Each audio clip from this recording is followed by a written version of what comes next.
Graça e paz. Tudo bom, meus amados irmãos? Tudo bem, minhas irmãs? Como é que vocês estão? Aqui estamos mais uma vez para poder trazer aqui a mensagem profética para a sua vida. E antes de tudo, não deixe de deixar o seu like aí, aquele ok, né? Assim, que fica embaixo aí, tá? Deus abençoe a todos. Vamos lá? Hoje nós vamos começar um novo tema da mensagem. Estamos falando sobre o fruir do avivamento. É um assunto muito importante, de suma importância para o crescimento da igreja e para a evolução da igreja. Uma igreja avivada é uma igreja missionária, é uma igreja ativa, onde vidas são regeneradas, onde vidas são transformadas, onde o evangelho ele se expande e cresce sob maneira. Isso é uma igreja avivada. Estamos trabalhando para isso, trazendo mensagens, aquele que aparentemente parecia uns assuntos supérfluos, sem importância, mas observamos que esses assuntos são de suma importância e são fundamentais para que a igreja não chegue ao avivamento. Ok? Vamos lá? Hoje o assunto é bom demais. Acontece muito dentro da nossa igreja. Vamos lá?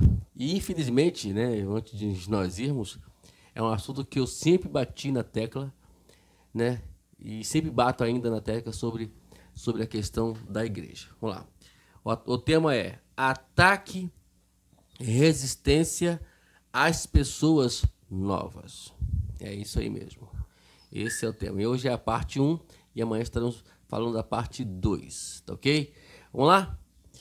Três textos bíblicos. Vamos ler aqui agora. Primeiramente é João capítulo 17, versículo 20 ao 22, que diz assim: Eu não rogo somente por estes, mas também por aqueles que, pela sua palavra, hão de crer em mim, para que todos sejam um, como tu, ó Pai, és em mim, e eu em ti. Que também eles sejam um em nós, para que o mundo creia que tu me enviaste. E eu dei-lhes a glória que a mim me deste, para que sejam um, como nós somos um. Vamos lá? Agora é Atos dos Apóstolos, capítulo 2, versículo 1. Né? Primeiramente vamos ler assim: Cumprindo-se o dia de Pentecostes, e estavam todos reunidos no mesmo lugar. Agora vamos ainda no capítulo 2, vamos ler o versículo 42 ao 47, que diz assim: E perseveraram na doutrina dos apóstolos, e na comunhão, e no partir do pão, e nas orações. Em cada alma havia temor, e muitas maravilhas e sinais se faziam pelos apóstolos. Todos os que criam estavam juntos e tinham tudo em comum. Vendiam as suas propriedades, fazendas e repartiam com todos, segundo a cada um tinha necessidade. E perseverando unânimes todos os dias no templo e partindo o pão em casa, comiam juntos com alegria e singeleza de coração, louvando a Deus, caindo na graça de todo o povo, e todos os dias acrescentava ao Senhor à igreja aqueles que se haviam de se salvar. É um textos belíssimos, né? E hoje, infelizmente, tem acontecido muito dentro das igrejas a questão da recepção, né, da cordialidade, de nós abraçarmos as novas pessoas que ingressam às nossas igrejas. E vamos ver aqui que alguns pontos são muito próprios para os dias de hoje. Vamos lá? Uma outra forma de ataque é expressar hostilidade, resistência por parte de membros antigos para com as pessoas que tomam posições de lideranças. Em algumas igrejas, os membros antigos tentam manter controle a qualquer custo. Isso fica mais sério em igrejas menores, onde uma ou duas famílias buscam controlar tudo. E cristãos maduros regozijam-se quando Deus faz sua igreja crescer e fica contente quando pode compartilhar a liderança com os outros. Todavia, pastores e outros líderes são frequentemente atacados por simplesmente buscar envolver um grupo maior de liderança. Nada pode ser mais egoísta, orgulhoso e perverso por essas razões. Líderes piedosos ficam sob fogo cruzado. Fica aí essa palavra, esse texto lido com muita tristeza, visto que muitas pessoas, né, não têm deixado a igreja crescer por conta de achar que a igreja é deles. Não. É só a coisa que podemos pensar nessa igreja deles. Fazem o que querem, liberam o que querem, só determinadas pessoas podem ter acesso a determinadas coisas. E a liderança fica assim, fica hostilizada, a igreja fica hostilizada por essas pessoas. E essa resistência de que elas não podem se desenvolver na igreja já é um padrão, ou é um costume, uma atitude antiga dentro das igrejas. E como nós lemos aqui, principalmente quando a igreja é pequenininha, onde uma família ou duas no máximo, elas acham que elas mandam na igreja, elas têm isso, têm aquilo, têm a chave, etc. E nós precisamos rever esses conceitos, precisamos rever essa situação, para que isso mude. E isso, infelizmente, tem impedido o acesso direto do Espírito Santo dentro das igrejas. Agora, como podemos ver aqui, crentes maduros, cristãos maduros, eles ficam alegres quando novas pessoas ingressam à igreja, ou quando é compartilhada a liderança para outras pessoas vamos lá, 9. Tem uma parábola na Bíblia, né, chamada a parábola dos talentos, né, e dos trabalhadores, que um começou de manhã, outro começou à tarde, meio-dia, outro começou à tarde, mais ou menos, são 3 horários. E todos receberam o mesmo salário. E aí houve reclamação, é o que acontece hoje. Houve reclamação. E o senhor dono, né, do empregador disse: olha, eu que combinei com vocês foi o quê? Foi tanto, então vocês vão receber tanto. Eu combinei com eles tanto. Então não tem que reclamar. Cada um faz o seu trabalho. Agora, essa questão de resistirem às pessoas novas, infelizmente tem feito da igreja, sabe, um campo de batalha. Vamos lá de novo.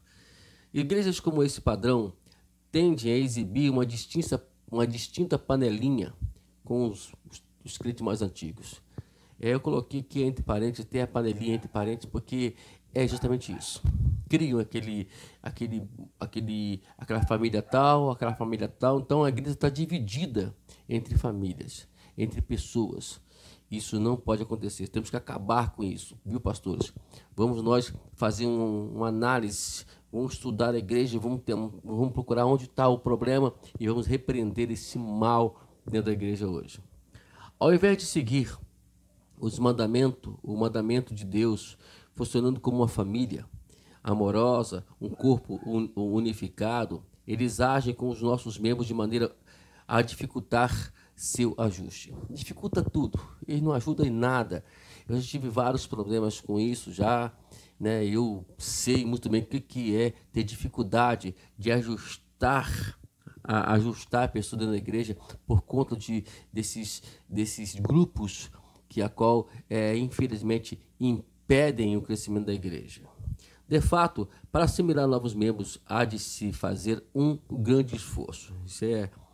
E ter paciência e amor, mas esses são elementos vitais do nosso chamado como igreja do Senhor. Então vamos lá, vamos esforçar para isso, pastores. Vamos ter paciência, claro, e vamos trabalhar com amor para que não perca ninguém, nem as panelinhas e nem os novos membros. A verdade é que temos que nos comprometer totalmente e acolher e envolver novos membros, em vez de marginalizá-los, né? coloca eles no canto, não dão importância a eles. Lembrando que todos têm o seu chamado, têm a sua importância dentro da igreja e temos que valorizar isso, temos que nos importar com isso. É horrível ouvir que uma igreja fria e indiferente com os visitantes e novos membros. E é isso que eu sempre bato na tecla. Uma igreja, ela tem que ter o calor humano, a repetibilidade, a recepção de abraços. É claro que hoje não pode abraçar por causa da pandemia, mas vocês entenderam. Então tem que ter aquele carinho, aquele afeto, aquele sorriso, né, ao ver novos membros, e continuar o sorriso caso eles continuem na igreja, porque às vezes acontece que depois acaba o sorriso, né? Novamente quero reforçar que uma parte vital do propósito de Deus é que os crentes funcionem como um corpo unificado e amoroso. Eu quero ler novamente um texto, né, que a qual nos dá essa ideia, tá? Vamos lá? Eu queria ler dois textos, que eu não pulei aqui, né? Mas eu vou ler um só. Eu vou ler um, depois eu leio o outro. Primeiramente vamos ler João, capítulo 13. E vamos ler o versículo 34 e o versículo 35. Eu sempre leio esse texto aqui, e ele faz parte de uma ideia discipular, uma ideia evangelística que temos que ter. Vamos lá. João, capítulo 13, versículo 34 e 35 diz assim: Um novo mandamento vos dou, que vos ameis uns aos outros, como eu vos amei a vós, que também vós uns aos outros vos ameis.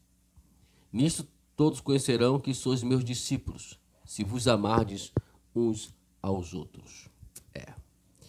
Nisso conhecerão que sois meus discípulos. Como é que vão conhecer se somos discípulos de Cristo? Amando uns aos outros. As pessoas entram para a igreja e aí falam, mas isso aqui é a igreja mesmo?